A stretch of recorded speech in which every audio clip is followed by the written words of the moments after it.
سرکار غوث پاک رضی اللہ تعالیٰ عنہ کی یہ مبارک مجلس جو برسوں سے ہمارے اور آپ کے درمیان ہوتی چلی آئی ہے، صرف ہم نہیں مناتے بلکہ پورا ہندوستان، بلکہ اور دیگر ممالک، چونکہ غوث پاک رضی اللہ تعالیٰ عنہ کی شخصیت ایک اعلیٰ شخصیت تھی۔ ان کی ولایت کبریٰ کا حامل تھی۔ ان کی غوثیت کبریٰ کا مجاز رکھتی تھی۔ حضور غوث پاک رضی اللہ تعالیٰ عنہ صرف اپنے دور کے ولی کامل نہیں بلکہ اپنے دور کے غوث زماں تھے، اور صرف وہ غوث زماں نہیں بلکہ اپنے دور کے بہت بڑے محدث، بہت بڑے مفسر، بہت بڑے نکاتی، اور 16 فنون، علوم اور فنون پہ آپ کو دسترت حاصل تھی، جنہوں نے 40 سال 20 سال تک مدرسے کی تعلیم حاصل کی اور 40 سال تک قوم کی خدمت انجام دیا۔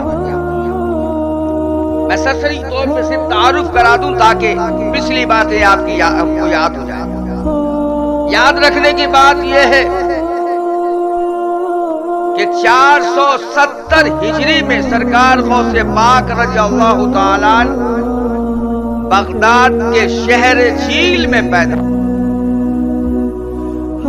اور وہاں سرکار غوث پاک رضی اللہ تعالیٰ عنہ کی پرورش ہوئی۔ باپ کا سایہ سر سے اٹھ گیا، ماں نے پرورش کی۔ ابتدائی تعلیم آپ نے 17 سال تک جیلان میں تعلیم حاصل کی۔ کہیے سبحان اللہ۔ کتنے سال تک؟ 17 سال کی عمر تک تعلیم حاصل کی، اپنے گرام میں، اپنے علاقے میں، جیل میں۔ لیکن اس 17 سال کے اندر کیا سرکار غوث پاک نے صرف تعلیم حاصل کی اور کوئی کام نہیں کیا؟ یا صرف تعلیم حاصل کی، کام کیا اور عبادت نہیں کی؟ نہیں، سرکار غوث پاک نے جو تعلیم حاصل کی اس کے ساتھ ساتھ شب بیداری کی، اللہ تعالیٰ کے احکام کی پیروی کرتے رہے، فرائض میں پورا عمل کیا، نوافلوں کی کثرت کی، تلاوت کلام اللہ کیا، اور چونکہ باپ کا سایہ سر سے اٹھ چکا تھا اس لیے سرکار غوث پاک رضی اللہ تعالی عنہ نے کھیتوں میں ہل بھی چلائے، کھیتوں میں ہل بھی چلائے۔ آج کے وقت میں اگر کوئی اچھا عالم ہو جاتا ہے تو وہ عیب وہ نہ سمجھے، لیکن لوگ عیب سمجھنے لگتے ہیں، نہیں جی مولوی صاحب آپ کیا کام کریں گے؟ لیکن ہمارے اولیاء اللہ اور غوث پاک رضی اللہ تعالیٰ نے اپنی یتیمی کے حال کو برقرار دیکھتے ہوئے بھی، تعلیم حاصل کرتے ہوئے، عبادات کی پابندی کرتے ہوئے آپ نے کھیتوں میں ہل چلائے۔ اسی وجہ سے مقولہ مشہور ہے، روایت مشہور ہے کہ جب سرکار غوث پاک رضی اللہ تعالیٰ عنہ ہل چلا رہے تھے، چلاتے تھے تو آواز آتی تھی، اے عبد القادر جیلانی، تم اس لیے پیدا نہیں کیے گئے، اس لیے پیدا نہیں کیے گئے، تمہیں اور آگے بڑھنا ہے۔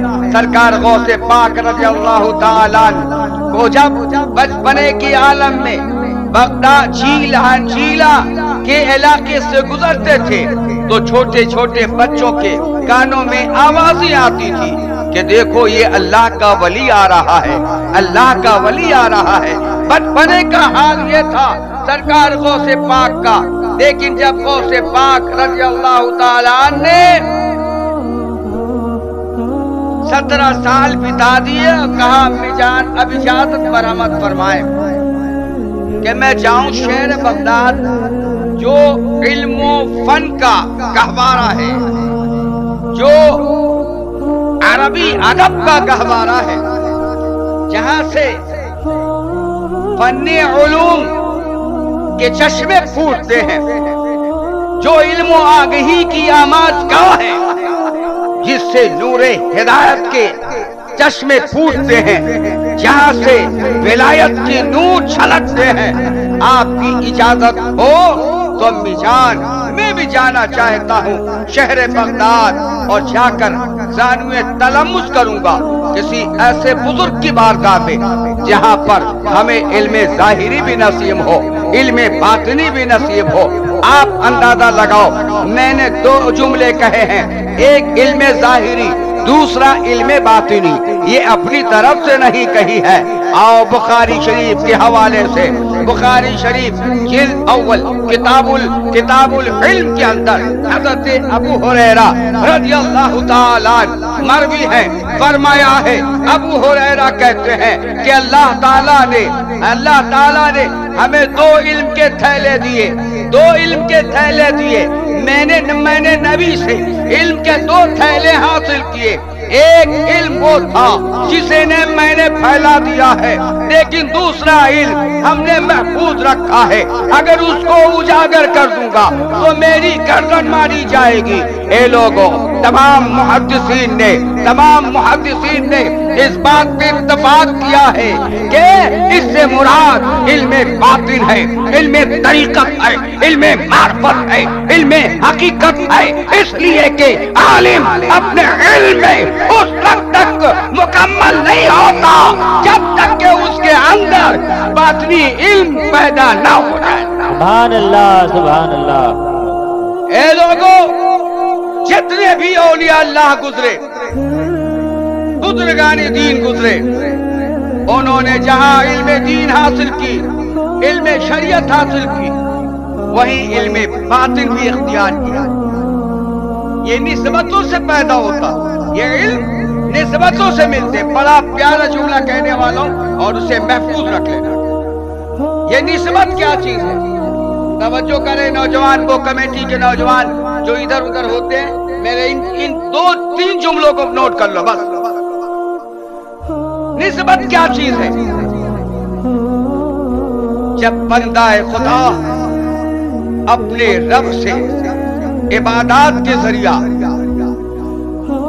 صداقت کے ذریعہ، نوافلوں کی کثرت کے ذریعہ، سچائی پہ چل کے شریعت کی پاسداری کرتے ہوئے ایک تعلق جوڑتا ہے، عبادت کر کے تعلق جوڑتا ہے، اپنے اللہ سے تعلق جوڑتا ہے، تو وہ تعلق جب اس سے تعلق مضبوط ہو جاتے ہیں تو وہ تعلق اس کے دل کی کیفیت کو بدل دیتا ہے، اور جہاں تاریک ہوتا ہے، جہاں تاریک ہوتی ہے، اسے نور سے بدل دیا جاتا ہے۔ وہ تعلق دل کے اندھیرے پن کو دور کر دیتا ہے، دل کے اندر اجالا پیدا کر دیتا ہے۔ وہ رب سے جو تعلق ہوتا ہے ایک بندے مومن کا، تو وہ جو تعلق پیدا ہوتا ہے رب کائنات سے، اسی کو اصطلاح تصوف میں نسبت کہا جاتا ہے۔ اب کسی کو نسبت عشق میسر آتی ہے تو کسی کو نسبت اطاعت ملتی ہے، کسی کو نسبت موسوی حاصل ہوتی ہے تو کسی کو نسبت عیسوی حاصل ہوتی ہے۔ یہ ساری نسبتیں جب ایک شخصیت کی جمع ہو جاتی ہے تو اسی شخصیت کو ولایت محمدی کا درجہ عطا ہوتا ہے۔ اگر آپ میری باتوں کو سمجھ رہے ہوں تو میں اس پلیٹ فارم سے گفتگو کروں گا، ورنہ میں پھر اپنا رخ چینج کر لوں گا۔ اگر ہمیں آج چینج کرنا ہی ہے، چینج کرنا ہے حالات حاضرہ اور شٹاری کا ماحول۔ کیا شٹاری کا ماحول پہلے جو تھا آج 17 سال پہلے، 15 سال، 12 سال پہلے، آج وہی ماحول ہے؟ تو بچے دیکھتے تھے تو کھڑے ہو کر تعظیم کرتے تھے، ہاتھوں کو چومتے تھے۔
عام نہیں ہو گیا؟ یہاں موبائلوں پہ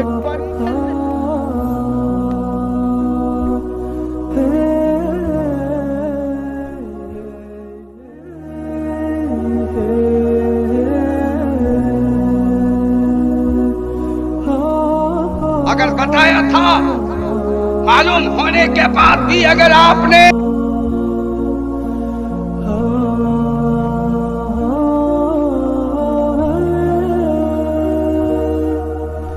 توبہ کیے مر گئے تو آپ سوچ لینا تمہارا کوئی یار و مددگار نہیں ہوگا۔ وہ سود جسے رب تعالیٰ کا کلام کہے الذین یأکلون الربا لا يقوم الا يقوم يتخبطه الشیطان من المس، سے جس کا قرآن کہے کہ وہ لوگ جو سود کھاتے ہیں، توجہ سے سنیں، جو لوگ ربا کھاتے ہیں، سود کھاتے ہیں،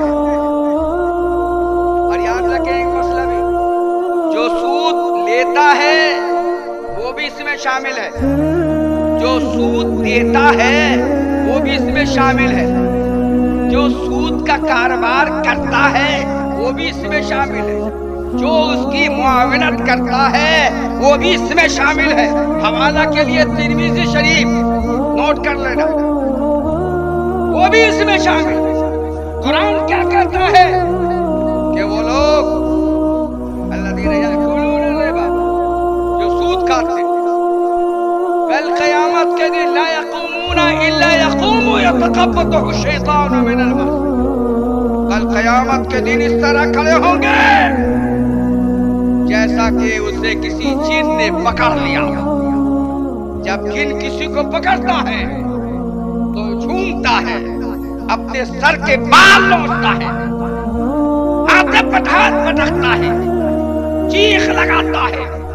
لیکن اے لوگوں، قرآن نے اتنی اہم بات بتا دی، اس کے باوجود بھی کیا تم سود کا کاروبار کرو گے؟ تمہیں اللہ پہ بھروسہ نہیں؟ تمہیں اللہ پہ بھروسہ نہیں؟ اگر بھروسہ نہیں ہے تو سود کی منحوسیت پہ تو یقین ہونا چاہیے۔ سود کا کاروباری کبھی بھی فلاح نہیں پاتا، سود لینے والا دینے والے دونوں برباد ہوتے ہیں۔ آج امریکہ سپر پاور کہلاتا ہے، لیکن یاد رکھنا اس کی بنیاد سود پر قائم ہے۔ جس کی بنیاد سود پہ قائم ہو تو اسے ایران جیسا حملہ میسر ہوتا ہے، اس کی ساری دنیا دشمن ہو جایا کرتی ہے۔ اے سود پہ روپے چلانے والوں، تم اس غریب کا خیال تو کر لو، تمہارا بھائی ہے، تمہارا پڑوسی ہے، تمہارے گاؤں میں رہتا ہے، تمہیں حیا آنی چاہیے، تمہیں شرم آنی چاہیے۔ غریب مجبور ہے، تم اس کی مدد تو کرو، تم مدد کرو۔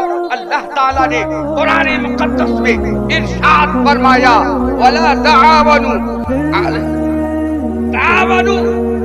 عَلَى الْبِرِّ وَالتَّقْوَىٰ، تم بھلائی اور تقوی پرہیزگاری پہ مدد کرو۔ وَلَا تَعَاوَنُوا عَلَى الْإِثْمِ وَالْعُدْوَانِ، برائی پہ مدد مت کرنا۔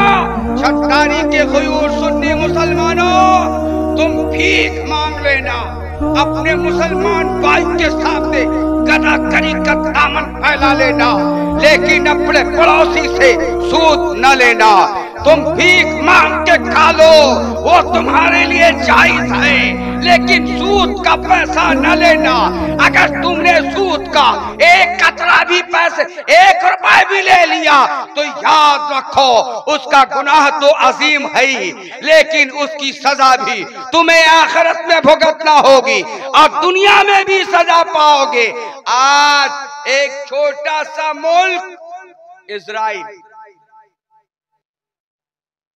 چند سال، پروفیسر صاحب کتنے سال سے پہلے، کچھ سال پہلے وہ ملک بنا تھا، ہے نا، کچھ سال پہلے، یعنی میرے خیال سے 40-45 سال پہلے ملک بنا اسرائیل، چھوٹا سا ملک تھا، اور امریکہ جو سپر پاور کہلاتا ہے، آپ سمجھتے ہو نا امریکہ سپر پاور ہے، لیکن یہ نہیں دیکھتے کہ پوری دنیا کا سود لیتا، اور اسی امریکہ کی پالیسی تھی، اور یہ پالیسی، یہ طریقہ کار، یہ سازش، یہ پالیسی جو چلائی، یہ یہودیوں نے قوم بنی اسرائیل کے زمانے میں بھی چلایا تھا، وہی یہ یہود و نصارہ ہیں۔ آج اسرائیل یہود ہے، کرسچن کو ہم عیسائی کہتے ہیں، اس کو تم اپنا بھائی بنا رہے ہو، ان کے اسکولوں میں اپنے بچوں کو پڑھا رہے ہو، لیکن تم جانتے نہیں کہ یہ اللہ کے بھی دشمن ہیں، رسول اللہ کے بھی دشمن ہیں، اگرچہ بظاہر اہل کتاب ہیں، لیکن آج کے دور کے یہ میرا اشارہ آج کے دور کے یہود و نصارہ کافر ہیں، انہوں نے بہت ظلم و زیادتی کی ہے اہل اسلام کے اوپر، اور آج بھی ان کا ارادہ ہے، انہوں نے مسلمانوں کی یکجہتی کو تباہ کرنا چاہا، انہوں نے مسلمانوں کے جوڑ کو ختم کرنا چاہا، ایک قبیلے سے دوسرے قبیلے کو لڑایا۔ آپ کو معلوم نہیں کہ سلطان نور الدین، وہ بھی غوث اعظم کا زمانہ گزرا ہے، سلطان نور الدین ایک اللہ کے ولی زندہ دل بادشاہ تھے، انہوں نے جب بیت المقدس کو قبضہ کرنے کے لیے، آزاد کرانے کے لیے ایک جتھا تیار کر کے حملہ کیا، تو میں بہت دلچسپ بات بتا دوں، آج کہنے والے لوگ کہتے ہیں پیروں کے ہاں مجاہد نہیں ہوتے، پیروں کے ہاں سپہ سالار نہیں ہوتے، پیروں کے رد کرنے والے لوگوں حقیقی معنوں میں ان خانقاہوں میں جاؤ جہاں سے شریعت و تصوف کا چشمہ پھوٹتا ہے، تمہاری نگاہیں خیرہ رہ جائیں گی، قسم خدا کی یہی وہ خانقاہیں تھی جہاں سے اسلام کے علوم دینیا کے وارث عالم پیدا ہوئے، اور طریقت اور معرفت کے امام پیدا ہوئے، وہی خانقاہوں سے مجاہدین اسلام پیدا ہوئے۔ میں کہتا ہوں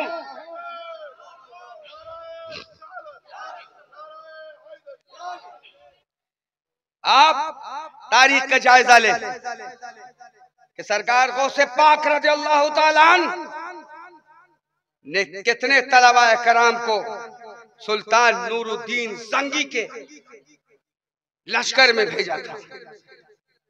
صحیح تاریخ کے اعتبار سے 3000 علماء کو تیار کیا گیا، 3000 علماء کرام۔ پہلے کہاں تھے اس طرح مدارس؟ ایک ہی خانقاہ میں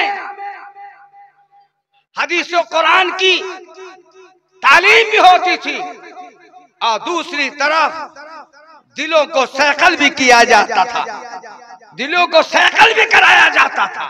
ہمیں تعلیم دی گئی کہ راہ سلوک کوئی مشکل نہیں ہے۔ اے سٹاری والو، تھوڑا سا اسے بھی سن لو، آگے بڑھوں گا پھر اسی طرف آ کر۔ راہ سلوک چلنا بھی آسان ہے، تم نے جن سے سنا ہے کہ راہ سلوک بہت کٹھن ہے، بہت کٹھن ہے، ہاں کٹھن ہے، لیکن میں آسان راستہ بتاتا ہوں۔ 2 جملے کا میں انجمن غوث غلامان آسی بھی سن لیں اور حاضرین بھی یاد کر لیں۔ 2 جملے، اے لوگو راہ سلوک طے کرنے کا ارادہ رکھتے ہو تو راہ سلوک طے کر کے مولا کے حضور پہنچ جاؤ گے، صرف 2 قدم ہیں تم سے، کہو سبحان اللہ، صرف 2 قدم، 2 منزل ہے، 1 قدم یا 1 منزل۔ سنو غور سے، اگر چاہتے ہو اللہ تک رسائی ہو جائے تمہاری، راہ سلوک اسی کو کہتے نا، اللہ تک پہنچنا، اگر چاہتے ہو اللہ تک رسائی ہو جائے تو پہلا قدم سنو، پہلا قدم یہ کہ جب تم مخلوق سے جڑو، یعنی سوشل ورک کرو، خدمت خلق کرو، کسی کا کام آ جاؤ، پڑوسی غریب ہے اسے سود مانگنے پہ مجبور نہ کرو، اس کی ضرورت تو پوری کر دو۔ غریب ہے جس کی بیٹی کی شادی نہیں ہوتی، اللہ تمہارے بینک میں رکھے ہوئے مالوں کو بھی جانتا ہے، اللہ تمہارے چھپے ہوئے خزانوں کو بھی جانتا ہے۔ اگر اس غریب کی ٹولی اٹھا دی ہوتی تو اللہ کی طرف سے رضامندی کا پروانہ تو آتا ہی، لیکن اس غریب کے دل سے صدائیں بار بار گشت کرتی، تمہارا کردار دیکھ کر شتاری کے سینکڑوں گھروں سے مدد کرنے کی التجا ہوتی، لیکن آپ نے ایسا نہیں کیا، آپ نہیں کرنا چاہتے۔ آپ اپنے بھائی کو سود پر مجبور کرنا چاہتے، اور وہ مسلمان بھی کیسا جسے اللہ نے پیسہ دیا ہے۔ کیا تم نہیں جانتے پڑوسی کس طرح ہوتے؟ اچھا پہلے یہ سنو بات، میں بہک جاؤں گا۔ آپ جانتے ہو شروع سے میں ایک طرف چلتا ہوں، پھر مارک ملتے رہتے، اور اسی طرف پکڑ جاتا ہوں، پھر میں اپنے عنوان پہ آتا ہوں۔ آج تو مجھے چند ضروری باتیں بتانی ہے، اس لیے شارٹ میں چھوتا ہوا آگے بڑھوں گا۔ میں نے بتایا راہ سلوک اللہ تک پہنچنے کے لیے صرف دو قدم۔ ایک قدم یہ کہ مخلوق سے جب جڑو، یعنی مخلوق کی خدمت کرو، تو اپنے نفس کو الگ کر دو۔ توجہ، اپنے نفس کو، ارے میری بات سمجھ میں آ رہی ہے؟ بولو۔ اپنے نفس کو الگ کر دو۔ نفس الگ کرنا مطلب کیا ہے؟ اگر دان دے رہے ہو نا تو اس میں یہ خیال نہ ہو کہ زمانہ دیکھے ہمیں دانی کہے۔ قرض دے رہے ہو تو وہ خیال نہ پیدا ہو کہ ہم کسی کی مدد کر رہے ہیں، کسی کے ساتھ اچھا کام کر رہے ہو تو یہ خیال نہ پیدا ہو کہ ہمیں احسان کر رہے ہیں۔ اس لیے نفس کو الگ کر دو، مخلوق سے جڑو تو نفس کو الگ کر دو، اور جب خدا سے جڑو یعنی عبادت میں بیٹھو تو مخلوق کو الگ کر دو۔ آئے آئے تم رہو رب کائنات کی رحمت کے اجالے رہے، اللہ کو اپنے سامنے دیکھتے رہو اور عبادت میں محو ہو۔ یقیناً نفس کو چھوڑو، اس نفس میں تو نہ جانے کتنے کتنے اہل علم بھی چلے گئے، اہل علم بھی چلے گئے۔ خانقاہوں میں تعلیم صرف یہی دی جاتی ہے۔ نفس اگر موٹا ہو گیا نا تو بڑا مشکل ہوتا ہے۔ آدمی دان بھی دیتا ہے نا تو وہ 100 کا نوٹ دے گا تو وہ کھول کر دے گا۔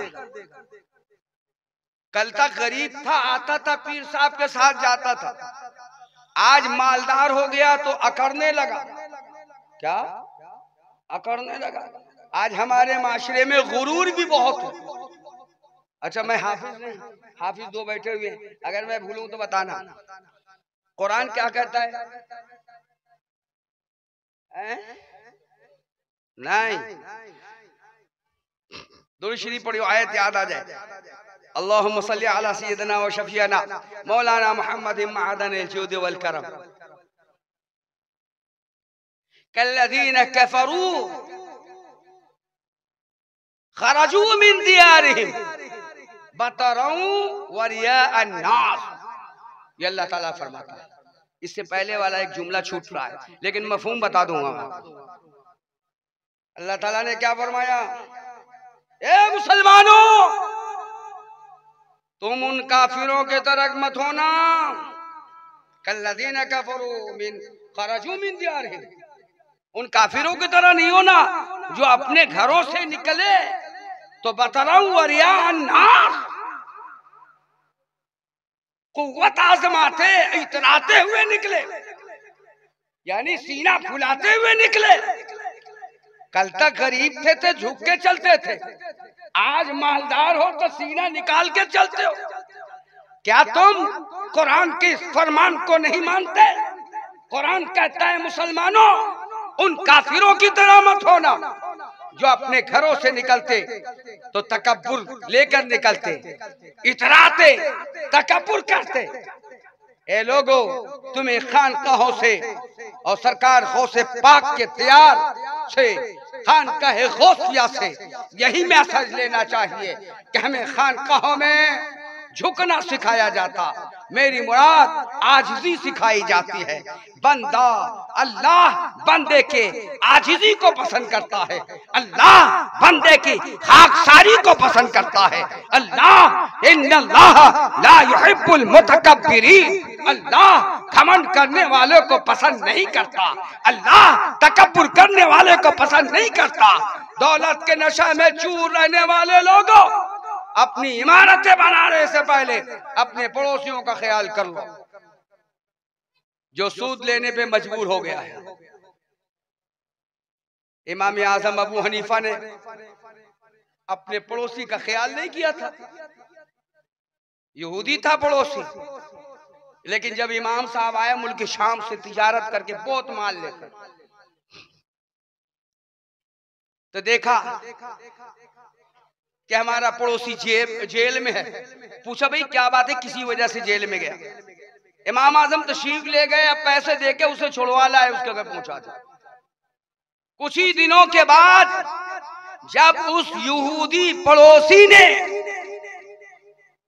امام اعظم کے کردار کو دیکھا، امام اعظم کی اخلاق و اطوار کو دیکھا اور گھر بیچنے کا ارادہ کیا، تو اس نے بولی لگوائی۔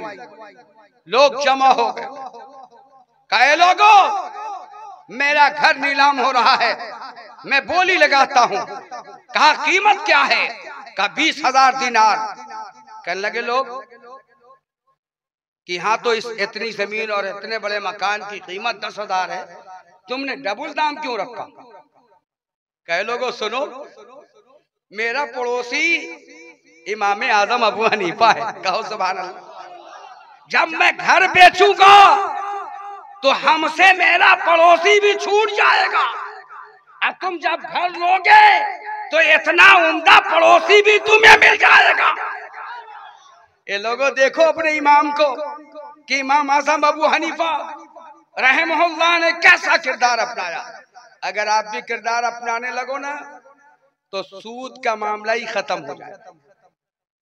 آج ہم دل کے تنگ ہو گئے، ہم نے اپنے دلوں کو تنگ کر لیا۔ ہم اللہ کی راہ میں خرچ کرنے میں ہم خوش نہیں رہتے، بسا اوقات جبرن چندہ دیے جاتے، دل نہیں کرتا لیکن چندہ دیتے۔ ایک زمانہ ایسا تھا، مالدار ہونا چاہتے ہو تو عبد الرحمن بن عوف کی طرح مالدار ہو جاؤ۔ ان کے مالدار کی کہانی بھی سنی ہوگی آپ، جس کو یہودیوں نے فالو کیا، عبد الرحمن بن عوف کو فالو کیا۔ مکہ شریف سے ہجرت کر کے آنے کے بعد مہاجرین میں سے تھے۔ حضرت ایک صحابی اور رسول کے بھائی گردانے گئے، انہوں نے ان سے دولت نہیں لی، سوق کا راستہ مانگا، بازار کا راستہ دیکھنا چاہا، بازار کا راستہ دکھایا گیا۔ آپ نے تجارت کی، مال کمایا، اتنا مال کمایا، اتنا مال کمایا کہ اللہ کے نبی صلی اللہ علیہ وسلم نے جب آواز دی تو 500 بکریاں ایک وقت میں راہ خدا میں تصدق کر دیا، 1500 اونٹ قرب اللہ کی راہ میں خرچ کیے۔ تو اللہ نے اسی لیے تو مال دیا تھا کہ آج کے وقت میں 2.5 ارب پیسے صرف ایک بی بی کے حق میں آئے، اشرفیاں سونے کی، 4 بیویاں تھیں۔ کیسے مال ملا پوچھا گیا کہ میں کم منافع میں کاروبار کرتا ہوں، کہو سبحان اللہ، کم منافع میں کاروبار کرتا ہوں، اور کسی کی ضرورت اگر دیکھ لی تو اس کی ضرورت پوری کرتا ہوں۔ کوئی قرض خواہ ہوتا ہے، مجبور محض ہوتا ہے تو اسے قرض دیتا ہوں، اگر دینے کی شکت نہیں ہوتی تو میں اسے معاف کر دیتا ہوں۔ اگر تم بھی اپنے اندر ایسے جذبات پیدا کرو گے تو یقیناً اللہ تعالیٰ تمہارے مالوں میں برکتیں عطا فرمائے گا اور تمہارا بھائی سود کی لعنت سے بچ جائے گا۔ کیوں؟